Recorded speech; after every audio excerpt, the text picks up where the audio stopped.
नमस्कार, मी सुशील कुलकर्णी. आज आपण गप्पा मारणार आहोत. गप्पा, वेगवेगळे प्रश्न, वेगळ्या माहिती आणि ह्या सगळ्या स्फोटक असणार आहेत हां, म्हणजे लक्षात ठेवा. कारण आपण ज्यांच्याशी बोलतोय ती व्यक्ती काही साधीसुधी नाही आहे. त्यांनी एकदा आमचा इंटरव्ह्यू घेतलाय. आता आम्ही त्यांना जरा बोलतं करणार आहोत. आता कोण आहे हे तुम्हाला कळायचं असेल तर सरळ आपण तिकडे जाऊया. आपल्यासोबत आहेत शरद पोंक्षे. मी हा शब्द मुद्दाम वापरतोय कारण नथुराम या नाटकावरून आपण त्यांना खूप चांगलं ओळखतो. कसं आहे, वाद झाला की माणसं जास्त ओळखतात आणि वाद ही माणसांची ओळख होत जाते. नथुरामच्या प्रयोगाला पुन्हा सुरुवात झाली आहे आणि सुरुवात होतानाच नाटकाच्या ऐवजी नावाचे वाद रंगलेत. काय हा वाद?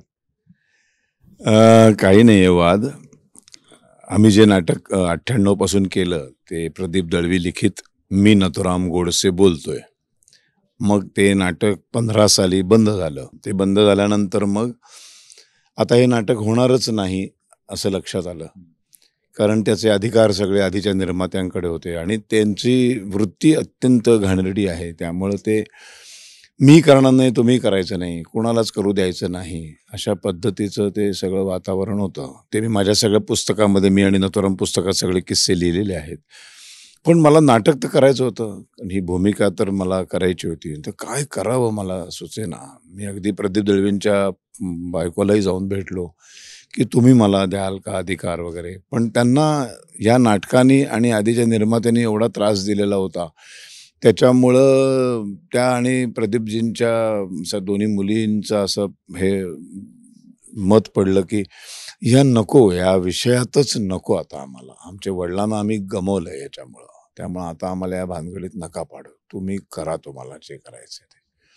बरं, नथुराम गोडसे हा विषय काही काल्पनिक गोष्ट, सुचलेली गोष्ट नव्हे, ही इतिहास आहे. जसं भगतसिंगवरती एकाच वर्षात 3-3 सिनेमे आले, तसं छत्रपती शिवाजी महाराजांवर अनेक सिनेमे येत असतात. तसं मग माझे मित्र म्हणाले की शरद, एवढी वर्ष तू काम करतोयस, एवढा तुझा अभ्यास आहे, तर तू लिही ना सरळ, तुला नाटक करायचं असेल. ते नाटक तर तुला करता येणार नाही. आणि मग अत्यंत नाईलाजाने, मी लेखक नाही, मी नाटककार नाही, पण मला पेन घ्यावं लागलं आणि नाटक लिहावं लागलं. मग मी ते नाटक लिहिलं. आणि माझ्या नाटकाचं नाव फक्त नथुराम गोडसे ठेवलं आणि ते नाटक मी सेन्सॉरला दिलं 2016ला. सेन्सॉरला आधीच्या निर्मात्यांनी खोटी नोटीस पाठवली की हे नथुराम गोडसे नाव तुम्ही देऊ शकत नाही, ते नावाचे सगळे कॉपीराईट्स माझ्याकडे आहेत. आता गंमत इथे सुरू होते. कुठल्याही माणसाच्या नावाचे कॉपीराईट्स कोणीच घेऊ शकत नाही. मग सेन्सॉरने त्यांना सांगितलं की तुमच्याकडे कॉपीराईट्स जर आहेत तर त्याचा पुरावा काहीतरी असेल की नाही, रिसीट काय सर्टिफिकेट, तर ते 15 दिवसामध्ये सबमिट करा. त्यांनी ते केलं नाही, कारण त्यांच्याकडे नाहीच आहे काही, ते नाही आहे. पण असं झालं की 2 ऑक्टोबर 2016 मी तारीख जाहीर केलेली होती प्रयोगाची, शुभारंभाची, आणि माझे सगळे लाईनीत थिएटर्स सगळं बुक झालेलं होतं. त्यामुळं 15 दिवसानंतर जर त्यांचं काही रिप्लाय आला नाही आणि मग मी नथुराम गोडसे नावाने करायचं, हे प्रॅक्टिकली मला अवघड होऊन बसलं. मग सेन्सॉर बोर्डामध्ये मी अक्षरशः हतबल होऊन असा उभा होतो. तर ते अधिकारी म्हणाले काय झालं? म्हटलं अहो असं झालं की आता 15 दिवसानंतर त्याचं नाही तर माझी 2 ऑक्टोबरची तारीख निघून जाते आणि मग सगळीच माझं गोंधळ आहे. माझे खूप पैसे अडकलेले आहेत, निर्माता पण मीच असल्यामुळं काय करावं? ते म्हणाले तुम्हाला काही दुसरं नाव सुचतंय का, तर तुम्ही देऊ शकता. आणि मग तिथल्या तिथं माझ्या डोक्यामध्ये आलं की गांधीजी हे राम म्हणाले की नाही, याच्यावरनं वाद आहे. आणि नथुरामनी नाटकामध्ये किंवा त्या केसमध्ये स्पष्ट केलंय की ते असं काही हेराम बेराम म्हणालेले नाहीत. म्हणून माझ्या डोक्यात तिथल्या तिथे पहिलं नाव आलं, हे राम नथुराम. त्याला एक रिदम आहे. तर ते मला खूप छान नाव आहे, देऊन टाका. म्हटलं आत्ता लगेच सेन्सॉर होईल. म्हणाले काय, ह्याला नावाला काही प्रॉब्लेम नाही. आणि मी तिथे हे राम नथुराम नाव त्या वेळेला दिलं. पण मग मी त्यांना अर्ज दिला की जर का 15 दिवसात त्यांनी ह्या नावाचा कुठलाही पुरावा दिला नाही तर मी माझं नाव ओरिजिनल मी जे दिलंय सेन्सॉरला ते मी परत घेईन. ते मला हरकत नाही. पण गडबड अशी झाली की 25-30 प्रयोग उत्तम नाटक चालायला लागलं आणि मग सगळेच जण मला शरद, आता हेराम नथुरामनी नाटक चाललंय, आता परत जाहिराती बदलायच्या आणि सगळं कशासाठी, काय फरक पडतोय, नाटक तेच आहे, ते आपल्याला करतोय, सगळं चालू आहे की. मग म्हटलं बरोबर आहे, उगाच सगळंच बदलावं लागेल ना. आणि मग आम्ही हेराम नथुरामने त्याचे सगळे प्रयोग केले आणि 18 साली ते बंद करायचा निर्णय घेतला. मग ते बंद केलं, खऱ्या अर्थाने बंद केलं. मग त्याची DVD काढली मी, शूट केलं ते नाटक. मग त्याच्या DVD लाखोनी खपल्या भारताबाहेर. मग DVD प्लेअर बंद झाले. मग काय करावं? मग ticketkhidki.com ते मी ऑनलाईन आणलं. ऑनलाईन जवळजवळ जगभरातल्या लोकांनी पाहिलं. असं सगळं झाल्यानंतर 5 वर्ष मी जवळजवळ महिन्याला 10-10, 12-12 ठिकाणी व्याख्यानं देत फिरतोय. प्रत्येक ठिकाणी मला लोक येऊन, अहो हा 5 वर्षापूर्वी माझा मुलगा 12 वर्षाचा होता, हा आता 18-19 वर्षाचा झालाय, 20 वर्षाचा झालाय, आता ह्याला ते नाटक बघायचंय. त्यावेळेला त्याला समजण्याचं वय नव्हतं, पण आता तुम्ही नेमकं बंद केलंय, तर काही करा ना, थोडे तरी प्रयोग करा. असा जो रेटा 18 पासून 23 पर्यंत होता. त्याच्यातच गोडसेंचं मला पत्र आलं. ॲक्च्युली गोडसेंचे पूर्वज जे आहेत पुढचे, त्यांचं वंशज, की आम्हालाही खूप लोक सारखं सांगतायत की तुम्ही शरद पोंक्षेंना आग्रह करा. मग माझ्या टीमला विचारलं मी, म्हटलं काय करूया काय सगळेजण? ते मला करूया, पण 50च प्रयोग करूया. आधी 25 होतं डोक्यात. 25 म्हटलं तर 36 जिल्हेच आहेत नुसते महाराष्ट्रात. म्हणजे एकेका जिल्ह्यात एक प्रयोग तर तेही होणार नाही, तर 50 प्रयोग आपण करूया. मग 7 ऑक्टोबरपासून 26 जानेवारीपर्यंत महाराष्ट्रभर 50 प्रयोग. आता पुन्हा एकदा हेरामचे प्रयोग नव्याने होत आहेत. तर प्रतिसाद आता काय झालं, कसा? हां. आता गडबड अशी झाली हां. की आता मी जर परत करायचंच आहे, तर माझ्या डोक्यात आलं 5 वर्षाचा गॅप गेलाय, माझं ओरिजिनल नाव मला का नाही मिळणार? हां. मग मी सेन्सॉरला म्हटलं आता मला द्या माझं नाव. ते मला आता देतो, कारण 15 दिवसाची जी नोटीस पाठवली होती, तर आता 6 वर्ष झाली तरी त्यांनी आम्हाला काहीच पुरावा दिलेला नाही. तुम्ही काय घेऊ शकता? मग म्हटलं घेऊ शकतो, तर मी नथुराम गोडसे बोलतोय घेऊ. आणि मी नाव घेतलं. आता हे नाव घेतल्यावर तिकडं आग लागली सगळी. मग त्यांनी केस टाकली. किती फ्रॉड माणूस आहे बघा. त्यांनी केस टाकली. त्या केसमध्ये आणि मला पाठवलेल्या नोटीसमध्ये त्यांनी असं म्हटलंय, नथुराम हे एक नाव, गोडसे हे दुसरं नाव, नथुराम गोडसे हे तिसरं नाव, नथुराम गोडसे बोलतोय हे चौथं नाव, मी नथुराम गोडसे बोलतोय हे 5वं नाव. एकाच नाटकासाठी मी 5 नावं कॉपीराईट रजिस्टर केलेली आहेत माझ्या नावावर. ह्यातलं कुठलंच नाव तुम्ही घेऊ शकत नाही. मी कॉपीराईटवाल्यांकडे जाऊन चौकशी केली, अहो असं कुठलंही नाव त्यांचं रजिस्टर नाही आहे. इनफॅक्ट ते होतच नाही असं नाव असं कुठं. होऊच शकत नाही. माणसाचं नाव असलं ना की ते रजिस्टर नाही होऊ शकत. स्वामी विवेकानंद, उद्या नरेंद्र मोदी अशा नावाचा सिनेमा आला तर त्या नावाचा सिनेमा कोणी करू शकतं, कारण ते टायटल रजिस्टरच होऊ शकत नाही. शिवाजीराजे भोसले हे टायटल रजिस्टर नाही होऊ शकत. इतकं दादांत. आणि अशी ती केस चालू आहे. आणि या केसमध्ये मला आता माझे प्रयोग सुरू झाले सगळीकडे, इतकं हाऊसफुल प्रयोग चालू आहेत.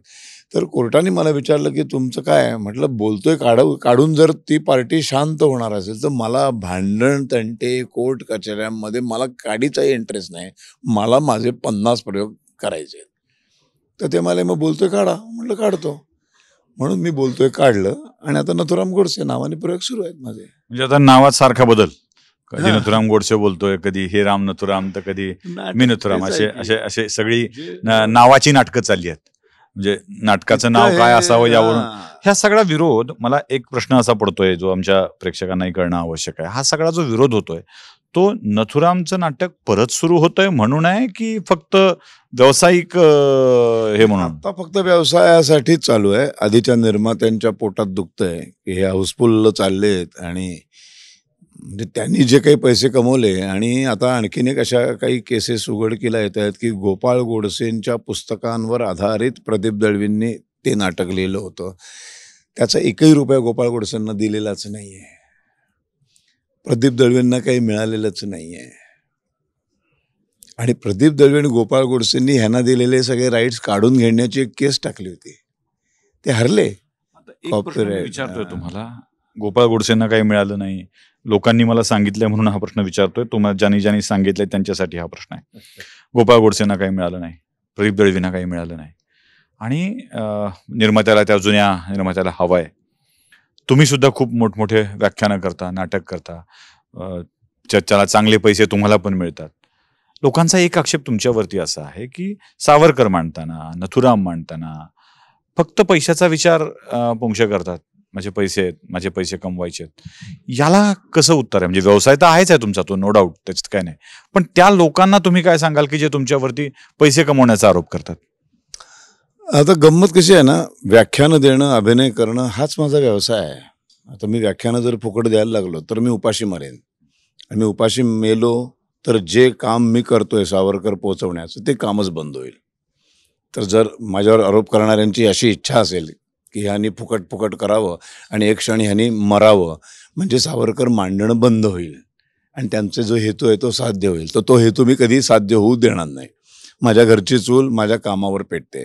माझे साखर कारखाने नाहीत, माझे कुठले ऊसाचे मळे नाहीत, माझी शेतीवाडी नाही, माझं काहीच नाही आहे. माझं काम फक्त अभिनय, नाटक करणं, व्याख्यानं देणं. बरं, दुसरी गोष्ट, आत्तापर्यंत जेवढी व्याख्यानं मी दिलेत, जवळजवळ 1000-1500च्या वर व्याख्यानं 23 वर्षात दिलेत. ते कुठल्याही संस्थेने सांगावं की मी एक अमाऊंट सांगितली आणि ते म्हणाले की आम्हाला हे पैसे परवडत नाही आहेत, तर मी त्यांना सांगितलं असं की 1 रुपया पण कमी नाही घेणार, असं कोणी येऊन सांगावं. मी अगदी तुम्ही 2 रुपयात करा म्हणालात तर मी करणार नाही, कारण सावरकरांच्या विचारांची एक किंमत आहे, ते 24 कॅरेट सोनं आहे. जे सावरकरांना खऱ्या आयुष्यात पण फसवलं आहे, असं दगडं भरून पैशाच्या थैल्या म्हणून दिलेल्या आहेत, तर ते मी त्यांचा अनुयायी असल्यामुळे मी स्वतःला फसवून नाही घेणार. मी कधी कोणाला पैशांसाठी अडवलेलं नाही आहे. तुमच्याकडे काय आहे, तुमचं बजेट एवढं आहे का, ठीक आहे मी करूया आपण, पण अगदीच तुम्ही म्हणायला लागलात 1000 एकच देतो, तो सॉरी, तसं होऊ शकत नाही, कारण माझा अख्खा दिवस जातो. आणि सगळ्यात दुसरी फार महत्त्वाची गोष्ट, एक माणूस ना 10 वर्ष अभ्यास करून इंजिनियर होतो, तो 10 वर्ष त्याचा अभ्यास असतो, अभ्यास संपतो, डिग्री मिळते. एक माणूस 10 वर्ष अभ्यास करतो, एक डॉक्टर होतो, त्याच्यानंतर तो मेडिकल फुकट करतो का हो? नाही.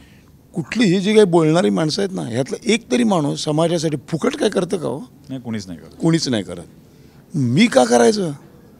एक सावरकरांवर अभ्यास, अहो मेडिकलचा डॉक्टर एकदा झाल्यावर निदान अभ्यास संपतो तरी.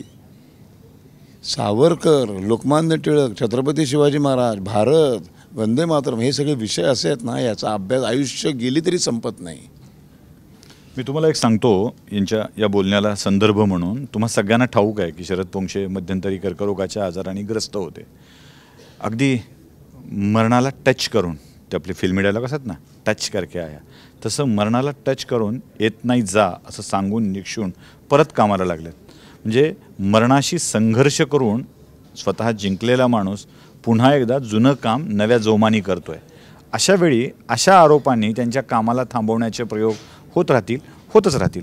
मला दुसरा एक आक्षेप तुमच्यावरचा आहे, म्हणजे एक एक आक्षेप तुम्हाला थेट विचारतोय कारण ते स्पष्ट झाले पाहिजे ना, दुसऱ्या कोणाला विचारण्याच्या तुम्हाला विचारावं. का नथुराम सारखं एवढं उदात्तीकरण का चाललंय? कशा करता? तुम्हाला मग करायचं आहे काय? उदात्तीकरण अजिबातच नाही आहे. तुम्ही जर नाटक बघितलं, एकतर नाही, विरोध करणारे कोणी नाटक बघत नाहीत. नाटक जे बघतात, म्हणजे राष्ट्रवादी काँग्रेसची सुद्धा अनेक मंडळी नाटकाला येऊन बसतात, नाटक बघितल्यानंतर भेटतात आणि ते स्वतःच म्हणतात काहीच विरोध करण्यासारखं नाही आहे, बघायचंच नाही आपल्याला, आपल्याला कलाकृती बघायचीच नाही आहे आणि ऐकूनच घेणार नाही आम्ही. जी फॅक्ट घडलेली आहे, मुळात आता नथुराम 49 साली हसत हसत फासावर लटकला आहे. त्यांनी बचावाचा कुठलाही पवित्रा पण घेतलेला नव्हता, त्यांनी वकील पण घेतला नाही. मग जर तो 49 साली फासावर लटकला आहे, तर 70 वर्षानंतर फक्त त्याचं म्हणणं काय होतं हे मांडायला काय हरकत आहे?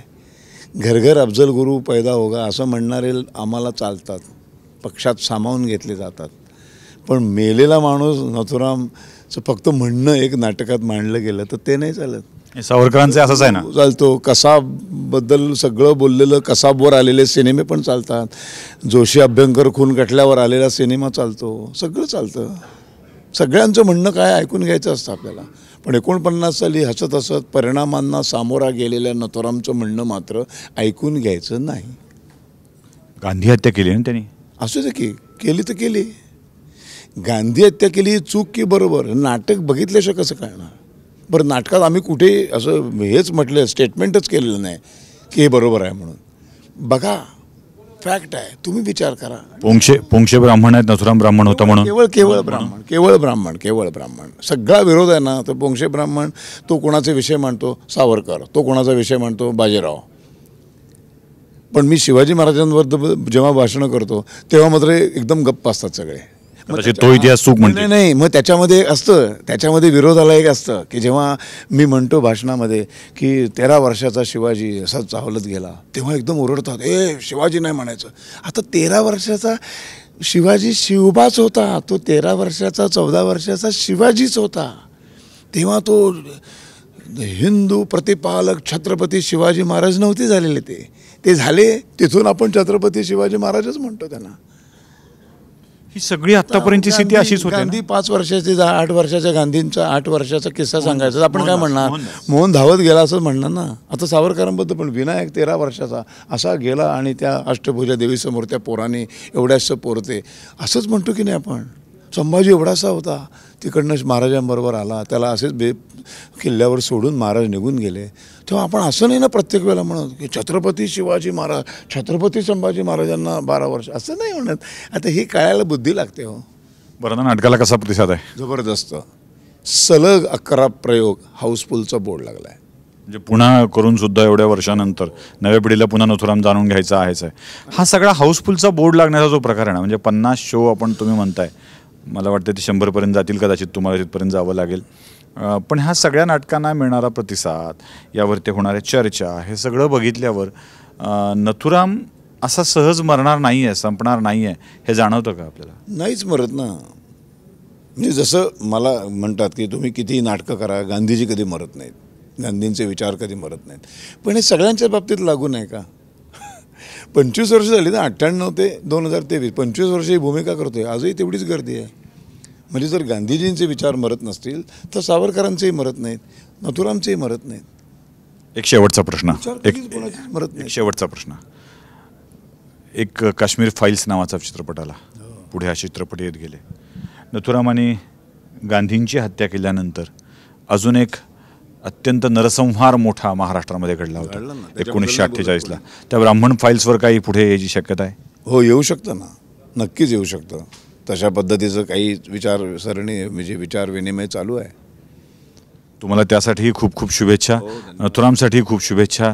50चा टार्गेट आहे, 100पर्यंत जा, त्याच्याही पुढे जा, कारण नथुराम कळला पाहिजे. नथुराम कळल्याशिवाय गांधीही संपूर्णपणे कळणार नाही, हेही 100% सत्य आहे. म्हणूनच आज त्यांच्या प्रयोगाच्या बाबत आपण चर्चा करत आलो आहे. मध्ये मध्ये आपण व्हिडिओ देखील बघितले त्यांचे कसे चालतं ते. खूप खूप आभार आपले. आपण गप्पा मारल्या नजरशी. नथुरामसाठी पुन्हा एकदा खूप शुभेच्छा. धन्यवाद.